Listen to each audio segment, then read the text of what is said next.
अस्सलाम वालेकुम dear students, welcome to the smart education YouTube channel. तो एमडीके 2025 केमिस्ट्री सीरीज में आज हम डिस्कस करेंगे एस और पी ब्लॉक एलिमेंट्स में से सेकंड वीडियो।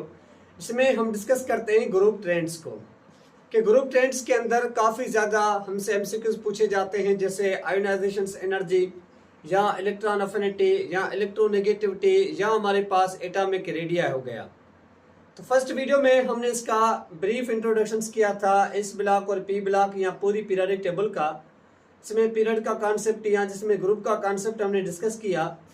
आज हम डिस्कस करते हैं ग्रुप ट्रेंड्स को।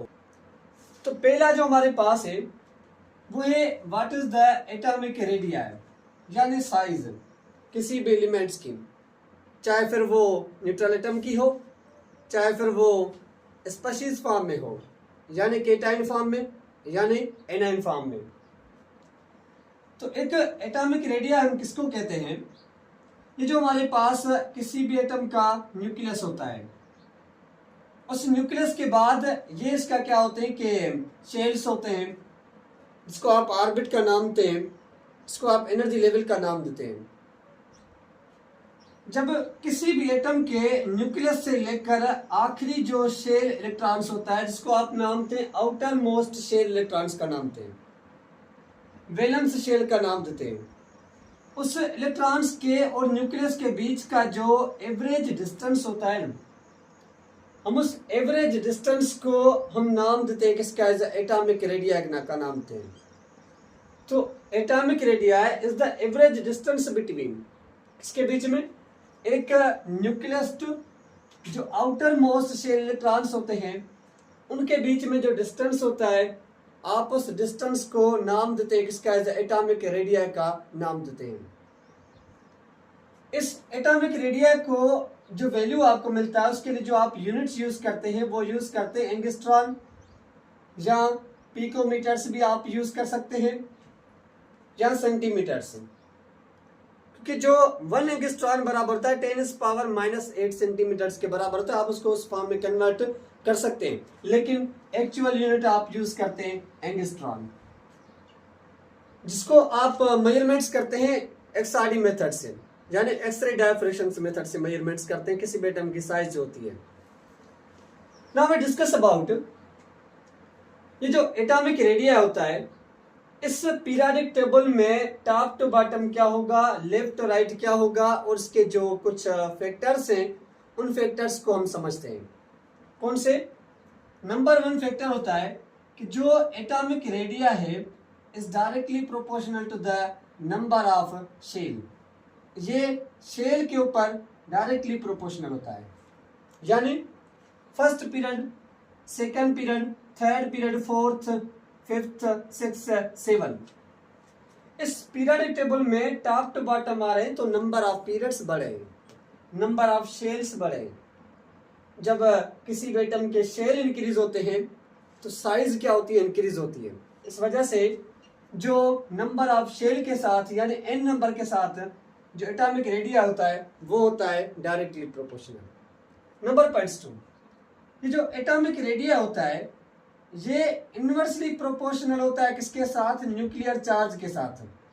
न्यूक्लियर चार्ज यानी न्यूक्लियर फोर्स, मतलब बात करें लेफ्ट राइट पीरियड की बात करें कि जब आप lithium, beryllium, boron, carbon, nitrogen, oxygen, एक ही शेल है, एक पीरियड सेम है, लेकिन नंबर ऑफ प्रोटॉन्स बढ़े, शेल्स बढ़े, शेल सेम है लेकिन तादाद पॉजिटिव चार्ज का बढ़ा, न्यूक्लियर चार्ज बढ़ा है, तो एटॉमिक साइज क्या हो जाएगी? डिक्रीज हो जाएगी।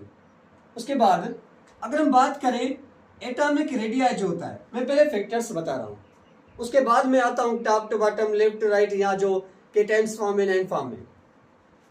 जो एटॉमिक रेडिया होता है is inversely proportional to the cationic charge के ऊपर, केटाइनिक चार्ज के ऊपर। बात समझ में नहीं आई?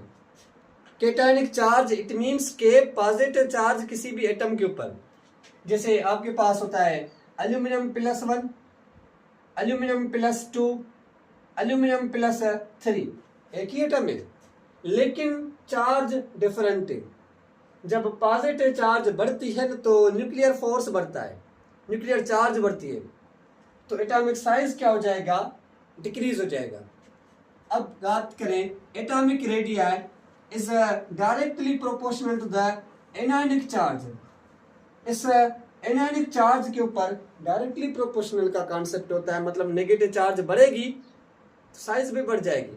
क्यों? क्योंकि नेगेटिव चार्ज बढ़ी है, इलेक्ट्रॉन्स बढ़े, न्यूक्लियर फोर्स नहीं बढ़ा, तो साइज क्या होती है? इंक्रीज हो जाती है। अब इन 4 फैक्टर्स को यूज करके आप एमसीक्यूज को सॉल्व करेंगे।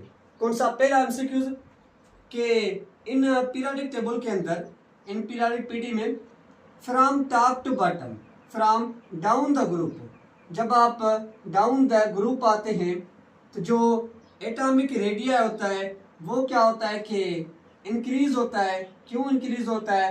Due to the number of shells increase हो रहे हैं, नंबर ऑफ शेल जो है वो इंक्रीज हो रहे हैं।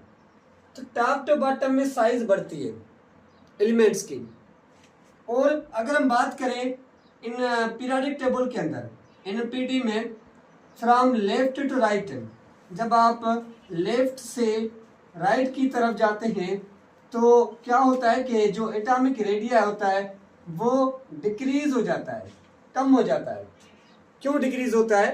क्योंकि from left to right nuclear charge increase हो रहा है। आप ऐसे समझे ना, ये लिथियम के ऊपर प्लस जो होता है वो, इसमें 3 प्रोटॉन्स होते हैं, बेरिलियम में 4 प्रोटॉन्स होते हैं, यहाँ पे 5 प्रोटॉन्स होते हैं, 6 प्रोटॉन्स हैं, 7 प्रोटॉन्स हैं, 8 प्रोटॉन्स हैं, 9 प्रोटॉन्स हैं।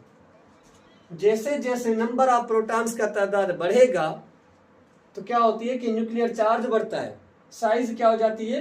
डिक्रीज हो जाती है। अगर हमने कहा कि केटायनिक चार्ज है, जैसे एल्यूमिनियम +1, एल्यूमिनियम +2, एल्यूमिनियम +3, तो जब चार्ज बढ़ेगा तो न्यूक्लियर फोर्स बढ़ेगा, न्यूक्लियर फोर्स बढ़ेगा तो उसकी साइज क्या हो जाएगी? डिक्रीज हो जाएगी। मतलब जैसे ऑक्सीजन -1, ऑक्सीजन -2, तो ऑक्सीजन -1 से ऑक्सीजन -2 के ऊपर क्या है कि ज्यादा चार्ज नेगेटिव है, तो इट मीन्स कि उसके पास नंबर ऑफ इलेक्ट्रॉन्स ज्यादा। जब इलेक्ट्रॉन्स का तादाद ज्यादा होगा तो क्या होगा कि न्यूक्लियर फोर्स कम हो जाएगा। जब न्यूक्लियर फोर्स कम होता है तो साइज क्या हो जाती है? इंक्रीज हो जाती है। तो पेश करते हैं कि जो हमारे पास सेकंड ग्रुप टेंस में पीरियोडिक प्रॉपर्टीज होती है, जिसको हम नाम देते हैं आयोनाइजेशन पोटेंशियल एनर्जी का नाम देते हैं। ये भी एनर्जी काफी ज्यादा इंपॉर्टेंस होती है क्योंकि इसमें से एमसीक्यूज हमसे पूछे जाते हैं। कौन सी? What is the ionisation potential energy, the required amount of energy. कौन सी? ये एक मेरे पास एटम है जिसका ये आखिरी शेल इलेक्ट्रॉन्स है। इस इलेक्ट्रॉन्स को रिमूव करने में जो अमाउंट ऑफ एनर्जी रिक्वायर्ड होती है, उस रिक्वायर्ड अमाउंट ऑफ एनर्जी को हम नाम देते हैं किसका? इज आयोनाइजेशन पोटेंशियल एनर्जी का नाम देते हैं। आई बात समझ में? एक ऐसी required amount of energy which remove electron from the gases atoms, शर्त मस्ट बी, एटम जो है वो गैसेज होना चाहिए। जैसे सोडियम में, सोडियम के आखिरी शेल में एक इलेक्ट्रॉन्स होता है, तो यहाँ पे डेल्टा H या कोई भी अमाउंट ऑफ एनर्जी रिक्वायर्ड होती है। इस सोडियम को पहले कन्वर्ट्स करते हैं गैसेस फॉर्म में, जिसको आप नाम देते हैं सब्लिमेशन एनर्जी का नाम देते हैं। Mean solid convert into gas form में, वो एनर्जी होती है सब्लिमेशन से। फिर सोडियम गैस को अमाउंट ऑफ एनर्जी देंगे तो ये कन्वर्ट हो जाएगा केटाइन प्लस में 1 इलेक्ट्रॉन्स यहाँ से रिमूव हो गया। आप इस एनर्जी को नाम देंगे आयोनाइजेशन पोटेंशियल एनर्जी का नाम देंगे, कि वो अमाउंट ऑफ एनर्जी जो रिक्वायर्ड होती है किसी भी गैसेस एटम से एक इलेक्ट्रॉन्स को रिमूव करने में, this energy is called the ionisation potential energy कहलाती है। इस आयोनाइजेशन पोटेंशियल एनर्जी हमेशा एंडोथर्मिक रिएक्शंस होता है। एंडोथर्मिक रिएक्शंस होता है जब आप इसको हीट देंगे तो, जो हमेशा पॉजिटिव फॉर्म में एनर्जी रिक्वायर्ड होती है, क्योंकि यहाँ पे एनर्जी दे रहे हैं हम। उसके बाद आप इसके लिए जो यूनिट्स यूज करते हैं वो यूज करते हैं किलो जूल पर मोल। आप इसके लिए क्या करते हैं? यूनिट्स यूज करते हैं। अब डिस्कस करते हैं आयोनाइजेशन पोटेंशियल एनर्जी के फैक्टर्स। उसके बाद फर्स्ट सेकंड थर्ड आईपी को मैं डिस्कस करवाता हूं। टॉप टू बॉटम क्या होगी, लेफ्ट राइट क्या होगी, वो बाद में डिस्कस करते हैं। Ionization potential energy is directly proportional to the nuclear charge के ऊपर। जितना एटम के पास न्यूक्लियर चार्ज ज्यादा होगा, न्यूक्लियर फोर्स ज्यादा होगा, आउटर मोस्ट वैलेंशियल इलेक्ट्रॉन्स उतना ज्यादा न्यूक्लियस के साथ मजबूत होगा, उस इलेक्ट्रॉन्स को एनर्जी ज्यादा देंगे तब वो रिमूव होगा, अदरवाइज वो रिमूव नहीं होगा। तो न्यूक्लियर चार्ज के साथ डायरेक्टली प्रोपोर्शनल होता है। ये जो आयोनाइजेशन पोटेंशियल एनर्जी होती है ये डायरेक्टली इनवर्सली प्रोपोर्शनल होती है किसके साथ? साइज ऑफ एटम के साथ, यानी नंबर ऑफ शेल के साथ, यानी नंबर ऑफ पीरियड्स के साथ, यानी नंबर ऑफ एन के साथ। डायरेक्टली नहीं, इनवर्सली प्रोपोर्शनल। जितनी डिस्टेंस बढ़ेगा न्यूक्लियर फोर्स कम होगा, न्यूक्लियस और आखिरी इलेक्ट्रॉन्स के बीच का जो रिश्ता है वो ब्रेक डाउन हो जाएगा आसानी से। आप उस इलेक्ट्रॉन्स को आसानी से रिमूव कर सकते हैं क्योंकि वो न्यूक्लियस से काफी ज्यादा दूर बैठा है, जो न्यूक्लियस उसको अपनी तरफ अट्रैक्ट कर रहा है। यहाँ पे इनवर्सली प्रोपोर्शनल का कॉन्सेप्ट होता है। Ionization potential energy is inversely proportional to the shielding effect, यानी स्क्रीनिंग इफेक्ट। कौन सा इफेक्ट? जो आखिरी इलेक्ट्रॉन्स के बीच में एक दीवार बन जाए, उस न्यूक्लियर फोर्स को आखिरी इलेक्ट्रॉन्स तक पहुंचने ना दे, आप उसको कहते हैं शील्डिंग इफेक्ट का नाम थे। वो इफेक्ट अगर ज्यादा होगा तो आरपी का वैल्यू कम होगा क्योंकि वो आसानी से इलेक्ट्रॉन से रिमूव हो सकता है। अब इनको यूज करके, अच्छा, ionization potential energy is directly proportional to the किसके साथ? Directly proportional to the stability of electronic configurations के साथ। स्टेबिलिटी ऑफ इलेक्ट्रॉनिक कॉन्फ़िगरेशन के साथ जितनी एटम की इलेक्ट्रॉनिक कॉन्फ़िगरेशन ज्यादा स्टेबल होती है उतनी क्या होता है कि वो स्टेबल इलेक्ट्रॉनिक कॉन्फ़िगरेशंस में से इलेक्ट्रॉन्स को निकालना पॉसिबल नहीं होता, तो वहां पे एनर्जी ज्यादा रिक्वायर्ड होगी, वहां पे ज्यादा रिक्वायर्ड होती है। जैसे नाइट्रोजन में एक एक्सेप्शनल केस आता है, नोबल गैसेस में आता है, उनका आरपी का वैल्यू ज्यादा होता है क्योंकि वो स्टेबल इलेक्ट्रॉनिक कॉन्फ़िगरेशन रख रहे हैं, फुली फिल्ड है, इस वजह से। अब इन फैक्टर्स को यूज करके हम ट्रेंड्स बनाते हैं। पहला कि इन पीरियोडिक टेबल के अंदर डाउन द ग्रुप, जब आप डाउन द ग्रुप आते हैं तो क्या होता है कि आयोनाइजेशन पोटेंशियल एनर्जी जो होती है वो डिक्रीज हो जाती है, कम हो जाता है वैल्यू, आहिस्ता आहिस्ता कम होता जाएगा। आप हाइड्रोजन से इलेक्ट्रॉन्स निकालना इम्पॉसिबल नहीं है, लिथियम से निकाल सकते हैं, लिथियम से सोडियम में ज्यादा, सोडियम से पोटेशियम में ज्यादा, पोटेशियम से रुबिडियम में, सीजियम और फ्रांसियम से तो हमें एनर्जी रिक्वायर्ड ही नहीं होगी, आसानी से इलेक्ट्रॉन्स खुद ब खुद चला जाएगा। क्यों? क्योंकि साइज काफी ज्यादा बड़ी है, न्यूक्लियर फोर्स नहीं है। तो इस वजह से, क्योंकि ड्यू टू एटॉमिक साइज की वजह से, atomic size and shielding effect की वजह से टॉप टू बॉटम में शील्डिंग इफेक्ट बढ़ता है। हमसे किस पूछा रहा था शील्डिंग इफेक्ट सबसे ज्यादा किसमें? तो एस में, फिर पी में, फिर डी में, फिर एफ में, और टॉप टू बॉटम में बढ़ता है। Left to right shielding effect same होता है।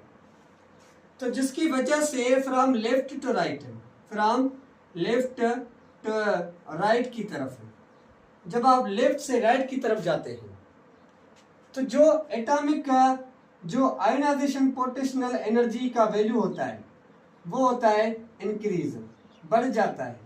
क्यों बढ़ जाता है? ड्यू टू किसकी वजह से बढ़ता है?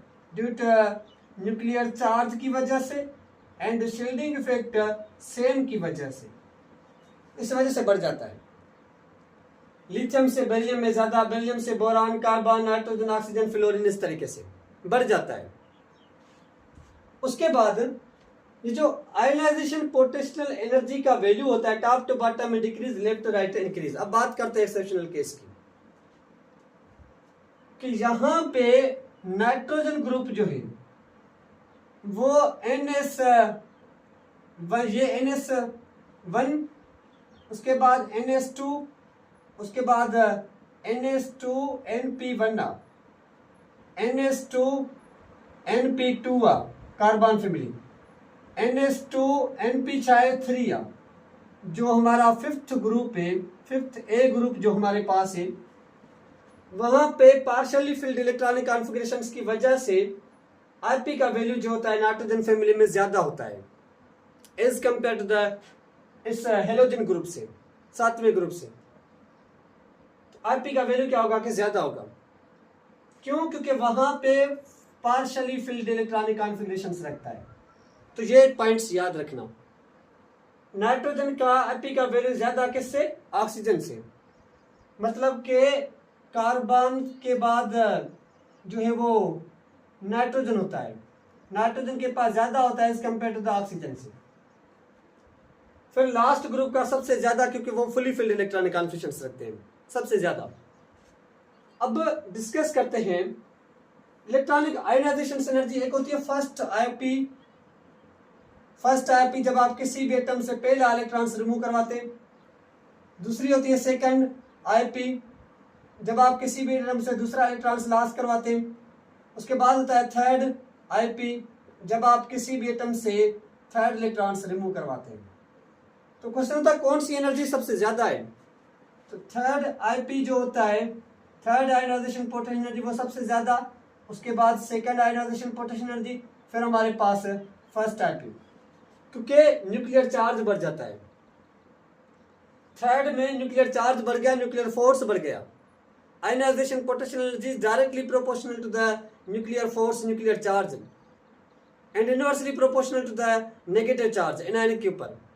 केटायन के साथ डायरेक्टली, एनायन के साथ इनवर्सली प्रोपोर्शनल का कॉन्सेप्ट होता है। ये पॉइंट्स आपको याद हो। अब जो डिस्कस करते हैं वो हमारे पास है थर्ड इलेक्ट्रॉन अफिनिटी। थर्ड हमारे पास जो ग्रुप टेंस में प्रॉपर्टीज है वो है what is the electron affinity. Electron affinity क्या होता है? देखिए, हमने पढ़ा कि अगर किसी भी एटम के इलेक्ट्रॉन्स को रिमूव करने में जो फोर्स लगेगा, जो एनर्जी लगेगी, जो ताकत लगेगी, जो कुव्वत लगेगी, आप उसको कहते हैं आयोनाइजेशन एनर्जी। अब बात करते हैं कि अगर किसी भी इलेक्ट्रॉन्स को एटम के अंदर ऐड किया जाए तो उस वक्त एनर्जी रिलीज होती है, एक्सोथर्मिक होता है। वो जो अमाउंट ऑफ एनर्जी रिलीज होगी उस एनर्जी को हम नाम देते हैं किसका? इलेक्ट्रॉन अफिनिटी का नाम देते हैं, क्योंकि इलेक्ट्रॉन अफिनिटी का वर्ड्स का मतलब होता है अट्रैक्शन, चाहत। कि इलेक्ट्रॉन्स गेन करने की जो चाहत होती है आप उसको कहते हैं इलेक्ट्रॉन अफिनिटी। जैसे ये एक हमारे पास एटम है, यहां पे इलेक्ट्रॉन है, ये जो न्यूक्लियस है इस इलेक्ट्रॉन्स को अपनी तरफ अट्रैक्ट करने में अट्रैक्ट करेगा, तो ये इलेक्ट्रॉन्स यहाँ पे आकर इसके अंदर ऐड हो जाएगा। और हर शेल की एनर्जी एक फिक्स होती है, लेकिन यहाँ पे इलेक्ट्रॉन के पास एक अपनी अमाउंट ऑफ एनर्जी है। जब ये इलेक्ट्रॉन्स यहाँ पे आएगा तो उस वक्त एनर्जी को इमिट करेगा। उस इमिशंस एनर्जी को आप नाम देते किसका? इलेक्ट्रॉन अफिनिटी का नाम देते हैं। The release amount of energy when additions of electrons in atom is called electron affinity. जो एक हमारे पास एंडोथर्मिक रिएक्शंस नहीं, एक्सोथर्मिक रिएक्शंस कहलाता है, एक्सोथर्मिक रिएक्शंस कहलाता है, लेकिन ऑलवेज भी नहीं। जब आप फर्स्ट इलेक्ट्रॉन गेन करवाते हैं तो उस वक्त नेगेटिव वैल्यू होता है, लेकिन जब आप सेकंड थर्ड इलेक्ट्रॉन्स गेन करवाते हैं तो उस वक्त एनर्जी रिलीज नहीं होती, इस वक्त एनर्जी ज्यादा देनी पड़ती है। रिलीज भी होती है लेकिन ज्यादा देनी पड़ती है। तो फर्स्ट जो इलेक्ट्रॉन अफिनिटी है उस वक्त नेगेटिव क्या होगा कि वैल्यू होगा एनर्जी का, लेकिन जब आप सेकंड और थर्ड इलेक्ट्रॉन्स गेन करवाएंगे तो उस वक्त पॉजिटिव होता है एनर्जी का वैल्यू, ज्यादा हमें देनी पड़ती है क्योंकि फोर्स कम हो जाता है इलेक्ट्रॉन्स को जब गेन करता है। तो अब डिस्कस करते हैं कि इलेक्ट्रॉन अफिनिटी डिपेंड्स किसके पर करता है। तो सेम जो हमने प्रीवियस में ट्रेंड्स पढ़े कि directly proportional to the nuclear charge के साथ डायरेक्टली प्रोपोर्शनल होता है। न्यूक्लियर चार्ज ज्यादा होगा तो इलेक्ट्रॉन्स गेन करने की एबिलिटी भी ज्यादा होगी एटम को। जो इलेक्ट्रॉन अफिनिटी होता है is inversely proportional to the size of atom के साथ। एटम की साइज ज्यादा होगी तो न्यूक्लियर फोर्स कम हो जाएगा और इलेक्ट्रॉन्स को वो अपनी तरफ अट्रैक्ट नहीं कर पाएगा, तो वैल्यू कम हो जाता है, रिलीज कम होती है energy. Electron affinity is inversely proportional to the shielding effect के साथ, यानी स्क्रीनिंग इफेक्ट के साथ। जो इलेक्ट्रॉन अफिनिटी होती है वो nuclear charge, size, shielding effect के ऊपर डिपेंड्स करती है। तो इन टर्म्स को यूज करके आप कहते हैं कि जो इलेक्ट्रॉन अफिनिटी है, electron affinity in down the group, जब आप डाउन द ग्रुप आते हैं तो ये क्या हो जाती है, डिक्रीज हो जाती है, कम हो जाती है। क्यों? क्योंकि ड्यू टू साइज बढ़ जाती है, साइज इंक्रीज की वजह से, शील्डिंग इफेक्ट इंक्रीज की वजह से। तो यहाँ पे टॉप टू बॉटम में क्या होती है कि इंक्रीज होता है, डिक्रीज होता है एटॉमिक इलेक्ट्रॉन अफिनिटी का वैल्यू। वहीं पे अगर हम बात करें जो इलेक्ट्रॉन अफिनिटी है from left to right periods में, from left to right, right की तरफ क्या होता है कि ये इंक्रीज हो जाती है। लेकिन यहां पे एक्सेप्शनल केस होता है, जैसे आईपी में था, आईपी में बढ़ रहा था, यहां पे कम हो जाएगा। तो ये इंक्रीज होती है। क्यों इंक्रीज होती है? Due to nuclear charge increase होता है, शील्डिंग इफेक्ट जो होता है वो रिमेन सेम होता है, जिसकी वजह से लेफ्ट टू राइट क्या होती है कि ये कम हो जाती है। जैसे मैंने आपको कहा कि जो इलेक्ट्रॉन अफिनिटी है is inversely proportional to the stability of electronic configurations, stability of electronic configurations. तो नाइट्रोजन की, कार्बन से नाइट्रोजन का होना चाहिए ज्यादा इलेक्ट्रॉन अफिनिटी का वैल्यू, लेकिन कार्बन से नाइट्रोजन का कम होता है। जो कार्बन होता है वो ज्यादा रखता है electron affinity as compare to nitrogen से। लास्ट ग्रुप की तो बिल्कुल जीरो होती है, क्योंकि वो इलेक्ट्रॉन्स गेन ही नहीं करते, फुली फिल्ड होते हैं। तो ये कुछ यहाँ पे एक्सेप्शनल केस मौजूद हैं जो आपने देखने हैं। फिर फर्स्ट इलेक्ट्रॉन अफिनिटी ज्यादा रिलीज होगी, जो फर्स्ट इलेक्ट्रॉन अफिनिटी होती है वो ज्यादा होती है as compare to the second से, सेकंड इलेक्ट्रॉन अफिनिटी से। उससे थर्ड तो बिल्कुल हमारे पास कम होती है। क्यों? क्योंकि जब फर्स्ट इलेक्ट्रॉन गेन करेगा तो एक नेगेटिव चार्ज बढ़ जाएगी, न्यूक्लियर फोर्स कम हो जाएगा। जब सेकंड गेन करेगा तो न्यूक्लियर फोर्स बिल्कुल कम, थर्ड गेन करेगा तो बिल्कुल कम। तो इलेक्ट्रॉन्स को हिट नहीं कर पाएंगे, इलेक्ट्रॉन्स को अपनी तरफ अट्रैक्ट नहीं कर पाते, इसकी वजह से वैल्यू क्या होता है, कम हो जाता है। तो ये कॉन्सेप्ट आपका क्लियर होना चाहिए। आप जो यूनिट्स यूज करते हैं वो सेम किलो जूल पर मोल यूनिट्स यूज करते हैं, किलो कैलोरी पर मोल यूनिट यूज करते हैं इलेक्ट्रॉन अफिनिटी के लिए। तो ये हमारे पास तीन पीरियोडिक प्रॉपर्टीज हो गई। लास्ट को हम डिस्कस करते हैं कि व्हाट इज द इलेक्ट्रोनेगेटिविटी, कि हमारे पास इलेक्ट्रोनेगेटिविटी क्या होता है। क्योंकि सब टॉपिक्स क्लियर हो चाहिए थे, ये सिर्फ 4 टॉपिक थे हमारे सिलेबस के अंदर। पहले मेल्टिंग बॉइलिंग पॉइंट्स होता था, लेकिन अब वो सिंपल आप समझ लेना, लेकिन यहाँ पे ग्रुप ट्रेंड्स में वो नहीं है। तो what is the electronegativity? Electronegativity हम किसको कहते हैं कि the tendency of an atom. ये एक हमारे पास टेंडेंसी होती है, किसके अंदर? Tendency of an atom to attract the shared pair electrons. वो अट्रैक्ट करे किसको? To attract the shared pair electrons को। जो शेयर्ड पेयर्ड इलेक्ट्रॉन्स होते हैं, शेयर्ड पेयर्ड इलेक्ट्रॉन्स होते हैं, उन शेयर्ड पेयर्ड इलेक्ट्रॉन्स को अट्रैक्ट करने की जो एबिलिटी होती है, जो ताकत होती है, हम उसको नाम देते हैं किसका? इलेक्ट्रोनेगेटिविटी का नाम देते हैं। यानी जो दो एटम के बीच में बॉन्ड्स बना होता है ना, कोवेलेंट बॉन्ड्स, इन इलेक्ट्रॉन्स को शेयर्ड पेयर इलेक्ट्रॉन्स का नाम देता है। इस ए एटम अपने इलेक्ट्रॉन्स को अट्रैक्ट करता है, बी एटम भी, लेकिन ए एटम इस बी के इलेक्ट्रॉन्स को अपनी तरफ अट्रैक्ट करे, बी ए के इलेक्ट्रॉन्स को अपनी तरफ अट्रैक्ट करे। वो जो शेयर्ड पेयर इलेक्ट्रॉन्स को अट्रैक्ट करने की जो एबिलिटी होती है, आप उसको नाम देते हैं इसका इलेक्ट्रोनेगेटिविटी का नाम देते हैं। वीडियो में थोड़ा सा रिजल्ट पीछे हो गया क्योंकि बारिश आ गई है, तो धूप तो ख़त्म हो गई, लाइट का सिस्टम है, तो उस वजह से थोड़ा सा ये आप मेंटेन कर लेना।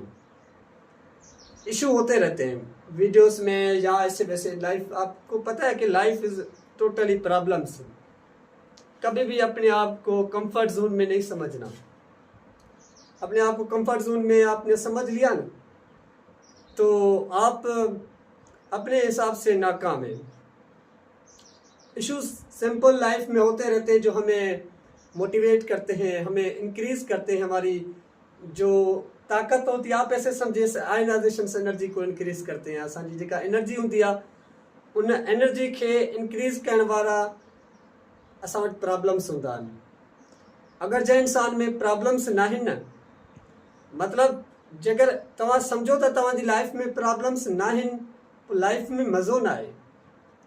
ये जेके प्रॉब्लम्स हूंदा आहिनि असांजी लाइफ जे अंदरि, उहे प्रॉब्लम्स असांखे मोटिवेट कंदा आहिनि। असांजी लाइफ जेका असांजी हूंदी आहे, माना असां पोइ जुस्तजू करण जी कोशिशि कंदा आहियूं त उन प्रॉब्लम्स मां पाण खे कढूं। ऐं जॾहिं को बि इंसानु जुस्तजू कंदो आहे, पोइ तव्हां मज़ो उन जुस्तजू जो वठी ॾिसो न, हिकु दफ़ो तव्हां ख़बर पइजी वेंदी तव्हांखे त कंहिं बि शइ खे हासिलु करण जे लाइ जेका असां कोशिशि कंदा आहियूं, उन कोशिश में जेके असांखे तकलीफ़ूं ईंदियूं आहिनि, उहे तकलीफ़ूं बि मज़े वारियूं हूंदियूं आहिनि। सो नंढा नंढा प्रॉब्लम्स तव्हांजी लाइफ में ईंदा जेके तव्हांखे मोटिवेट कंदा, तव्हांजी एबिलिटी खे इंक्रीज कंदा। सो बी फोकस। चलें टॉपिक पे डिस्कस करते हैं। हमने कहा कि किसी भी एटम के अंदर ऐसी एबिलिटी हो, ऐसी ताकत हो जो उस को इंक्रीज करे, आप उसको नाम देते हैं इलेक्ट्रोनेगेटिविटी का नाम देते हैं। ये जो इलेक्ट्रोनेगेटिविटी होती है ना, ये डायरेक्टली प्रोपोर्शनल होती है किसके साथ? न्यूक्लियर चार्ज के साथ डायरेक्टली प्रोपोर्शनल होती है। न्यूक्लियर चार्ज बढ़ेगा तो इलेक्ट्रोनेगेटिविटी भी क्या होगी? इंक्रीज होगी। ये जो इलेक्ट्रोनेगेटिविटी होती है is inversely proportional to the size of atom के साथ। साइज ऑफ एटम के साथ इनवर्सली प्रोपोर्शनल। ये जो इलेक्ट्रोनेगेटिविटी होती है is inversely proportional to the shielding effect के साथ, यानी स्क्रीनिंग इफेक्ट के साथ। तो इन तीन फैक्टर्स को यूज करके आप बताएंगे कि टॉप टू बॉटम क्या होगी, लेफ्ट राइट क्या होगी। हम कहते हैं जो इलेक्ट्रोनेगेटिविटी है डाउन द ग्रुप, ये डाउन द ग्रुप क्या होती है? डिक्रीज हो जाती है, कम हो जाती है। जब आप टॉप टू बॉटम आएंगे, नंबर ऑफ शेल्स बढ़ते हैं, साइज बढ़ती है, न्यूक्लियर फोर्स कम होता है, तो टॉप टू बॉटम में डिक्रीज। लेकिन फ्रॉम लेफ्ट टू राइट, जब आप लेफ्ट से राइट की तरफ जाते हैं, तो जो इलेक्ट्रोनेगेटिविटी का वैल्यू होता है वो क्या होता है कि इंक्रीज होता है, कि न्यूक्लियर फोर्स बढ़ा है। जब फोर्स बढ़ेगा तो इलेक्ट्रोनेगेटिविटी का जो वैल्यू होगा वो क्या होगा कि इंक्रीज हो जाएगा। इलेक्ट्रोनेगेटिविटी का कोई भी यूनिट्स नहीं होता, नो यूनिट्स, फिजिकल प्रॉपर्टीज आहे जरा को भी तव्हां यूनिट्स नथा यूज़ करे सघो। बाक़ी जेके IP आहे, इलेक्ट्रॉन अफिनिटी आहे, उन जो यूनिट्स सां यूज़ कंदा आहियूं। इलेक्ट्रोनेगेटिविटी जो असां को भी यूनिट्स यूज़ नथा करे सघूं। So there is no unit of the electronegativity. सबसे ज्यादा इलेक्ट्रोनेगेटिविटी जो है ना वो फ्लोरीन की है 4.0, लिथियम की है 1.0, इसकी 1.5, बोरान की 2.0, कार्बन की 2.5, नाइट्रोजन की 3.0, ऑक्सीजन की 3.6, फ्लोरीन की 4.0। सबसे ज्यादा फ्लोरीन की है, कम से कम फ्रांसियम की है, सीजियम की। टॉप टू बॉटम डिक्रीज होती है, इनकी नहीं है, नोबेल गैस की नहीं है, क्योंकि नोबेल बांड्स ही नहीं बनाते ना, कोवेलेंट बांड्स बनाते ही नहीं है, उनके पास नहीं है। तो ये चीजें आपकी क्लियर होनी चाहिए। इंशाल्लाह हम नेक्स्ट वीडियो में डिस्कस करेंगे रिएक्शंस को, जो रिएक्शंस हमारे पास है, बॉन्ड एनर्जी को भी हम वहाँ पे डिस्कस करेंगे, हेलोजन फैमिली की। कोई भी क्वेश्चंस, कोई भी आपको क्वेरीज हो तो आप हमसे पूछ सकते हैं। आपको ऑनलाइन पढ़ना है तो आप हमारे